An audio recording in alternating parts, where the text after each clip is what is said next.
સંકષ્ટી વ્રતમાં ચંદ્ર દર્શનની સવિશેષ મહત્તા છે, કારણ કે આ વ્રત સર્વપ્રથમ ચંદ્રદેવે જ કર્યું હતું અને આ વ્રતના પ્રભાવથી તે સ્વયં શ્રી ગણેશજીના શ્રાપથી મુક્ત થયા હતા અને દોષરહિત બન્યા હતા. ઉલ્લેખનીય છે કે ચંદ્રદેવ ગજાનનનું રૂપ જોઈ તેમની હસી ઉડાવી રહ્યા હતા, જેને લીધે ગણપતિજીએ તેમને શ્રાપ આપ્યો કે તું ત્રિકોલમાં કોઈને દર્શન દેવા યોગ્ય નહીં રહે. જો કોઈ તને જોશે તો મહાપાપી થશે. ચંદ્રદેવને તેમના અપરાધના ભાન થયું.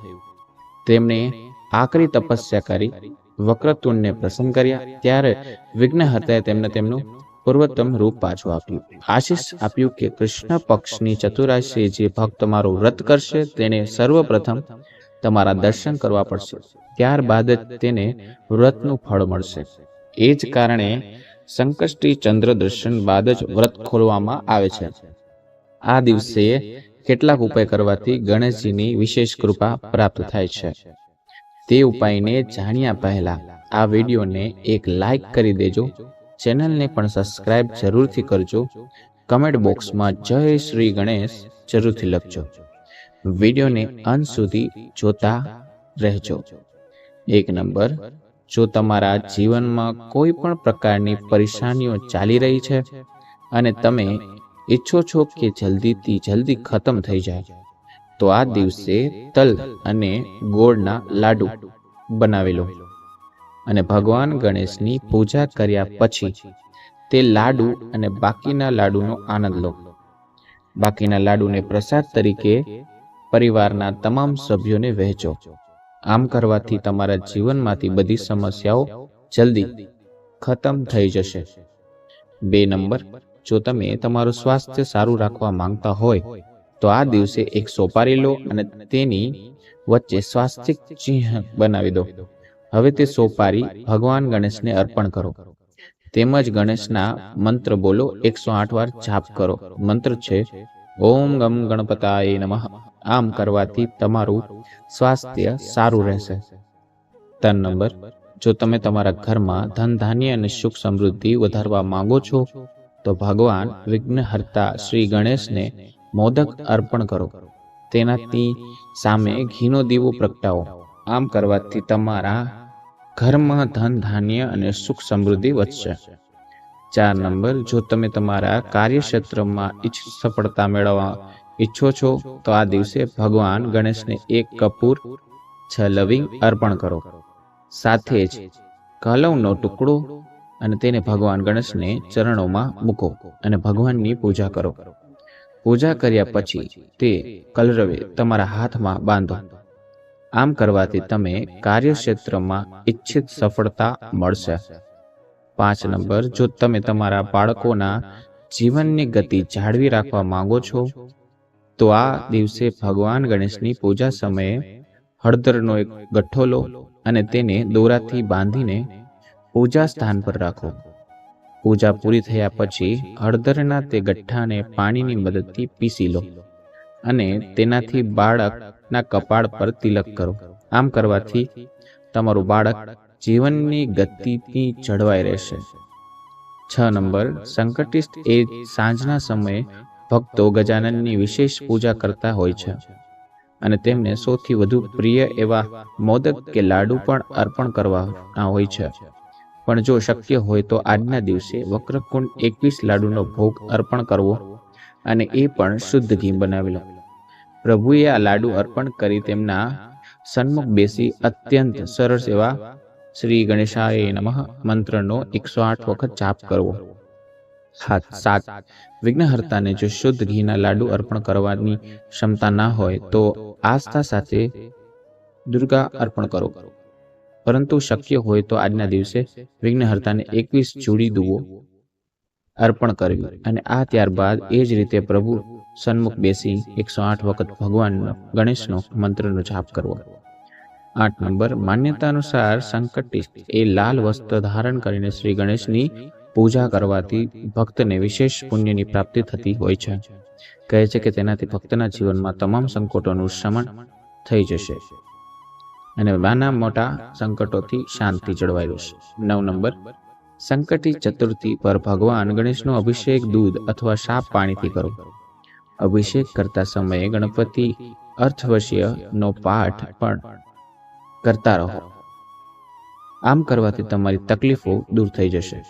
10 નંબર, ચતુર્થ તિથિ પર કોઈ ગણેશ મંદિરમાં જઈને અન્ન ક્ષેત્રમાં અનાજનું દાન કરો. આ ગુપ્ત દાન હોવું જોઈએ, જેથી કોઈને આ વિશે જાણ ના થાય. આમ કરવાથી તમારી તકલીફ દૂર થઈ જશે.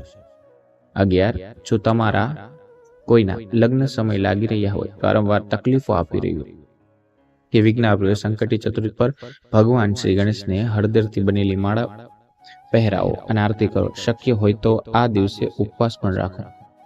તમારા વૈવાહિક યોજ જલ્દી બની જશે. 12, ધન લાભ માટે સંકટી ચતુર્થી પર કોઈ કિન્નરને લીલી બંગડીઓ અને સાડી દાન આપજો. સાથે જ તેની પાસે 1 કે 2 રૂપિયાનો સિક્કો લઈ તેને પોતાની તિજોરીમાં રાખજો. આમ કરવાથી તમારા ઘરમાં સુખ સમૃદ્ધિ બન્યું રહેશે. સંકટિષ્ટ ચતુર્થી પર કોઈ એવા ગણેશ મંદિર પર જાઓ જ્યાં ખૂબ જ ઓછા લોકો જાય છે. તે સ્થાન પર સાફ સફાઈ કરો અને શુદ્ધ ઘીનો દીવો કરો. આ દર બુધવારે કરો. આમ કરવાથી તમારી કિસ્મત ચમકી જશે.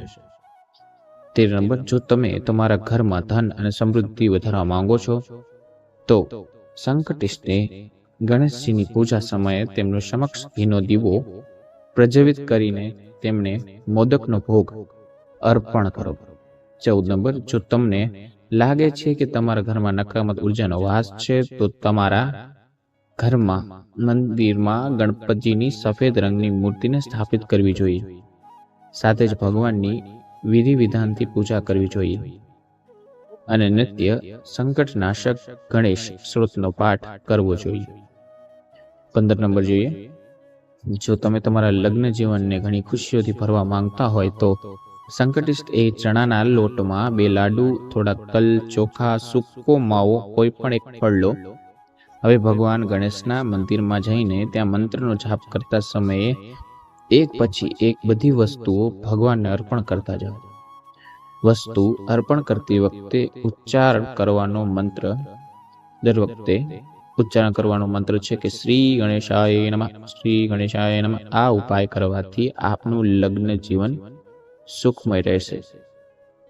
16 નંબર, જો તમે કોઈ સારી કંપનીમાં નોકરી શોધી રહ્યા છો તો સંકટિત ચતુર્થીના દિવસે સ્નાન કર્યા પછી ઘીમાં ચણામાં લોટ શેકીને અથવા તો બીજા જ કોઈ પાસેથી શેકી તેમાં દળેલ ખાંડ નાખીને પ્રસાદ તૈયાર કરો.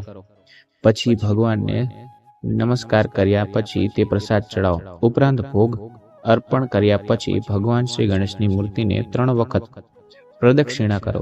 જો મૂર્તિની આસપાસ વધુ જગ્યા ના હોય તો શ્રી ગણેશનું ધ્યાન કરો અને તમારા સ્થાન પર 3 પરિક્રમા કરો.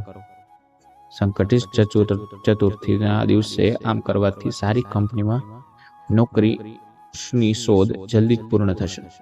17, જો તમને સખત મહેનત કરતા છતાં પણ કોઈ કાર્યમાં સફળતા ના મળી રહી હોય તો તમારા કાર્યમાં સફળતા સુનિશ્ચિત કરવા માટે આજે ભગવાન ગણેશના આ સફળતા મંત્રનો જાપ કરો. મંત્ર છે ગમ ગણપતે નમઃ. આ મંત્ર 11 વાર જાપ કરો અને દર વખત મંત્રનો જાપ કર્યા પછી ભગવાનને પુષ્પ અર્પણ કરો. આ રીતે 11 વાર મંત્ર જાપ કરીને દરેક વખતે ભગવાનનું પુષ્પ અર્પણ કરો. 18 નંબર જોઈએ, જો તમારા પરિવારના કોઈ પણ સભ્યની તબિયત થોડાક દિવસો સુધી સારી ના રહેતી હોય તો આજે 3 ગમોતી ચક્ર, નાગ કેશની 11 ચોટી, 7 ગાયની સફેદ કપડાનું બાંધી જે વ્યક્તિની તબિયત ખરાબ છે તેના માથા પર રાખો અને 6 વખત ઘડિયાળની દિશામાં 1 વાર ઘડિયાળની વિરુદ્ધ દિશામાં ખસેડો અને તેને ભગવાન ગણેશના મંદિરમાં અર્પણ કરો. 19, જો તમારા કોઈ શત્રુ તમને ખૂબ જ પરેશાન કરી રહ્યા છે અને તમારા કાર્યમાં અડચણો ઊભી કરી રહ્યા છે તો શત્રુથી છુટકારો મેળવવા માટે આજે જ બજારમાંથી 1 સોપારી ખરીદો અને તે પાનને સારી રીતે સાફ કરીને તેના પર હળદર લગાવો, એટલે કે સ્વાસ્તિક કરો. તે એક પ્રતીક છે ભગવાન ગણેશનું અને તેને અર્પણ કરો અને તમારા શત્રુનું નામ લઈને ભગવાનને તેમને મુક્તિની પ્રાર્થના કરો. 20 નંબર, જો તમે તમારી આર્થિક સ્થિતિ સુધારવા માંગો છો તો આજે ગણેશ પૂજાના સમયે 5 ગમોતી ચક્ર લો, તેને હળદરની થી પીળા કરો અને ભગવાનના ચરણોમાં મૂકો અને ભગવાનની પૂજા કર્યા પછી ધૂપ વગેરેથી તે ગમોતી ચક્ર ફેરવો. તેને પીળા રંગના બાંધો અને તેને તમારી તિજોરીમાં અથવા જ્યાં તમે તમારા પૈસા રાખો છો ત્યાં રાખો. 21 નંબર, જો તમે તમારા જીવનની સામાન્ય ગતિ જાળવી રાખવા માંગો છો તો આજે જ ભગવાન શ્રી ગણેશ અને લક્ષ્મીજીનું એવું એક ચિત્ર અથવા તો એક પોસ્ટર એક સાથે લાવો. તો આ ઉપાય કરવાથી શ્રી સિદ્ધિ વિનાયકની વિશેષ કૃપા પ્રાપ્ત થાય છે. આ વિડીયો વધુ લોકોને સુધી શેર કરજો, ચેનલ પર સબસ્ક્રાઇબ કરજો, કમેન્ટ બોક્સ જય શ્રી ગણેશાય લખજો. વિડીયોને જોવા બદલ તમારો ખૂબ ખૂબ આભાર. Thank you.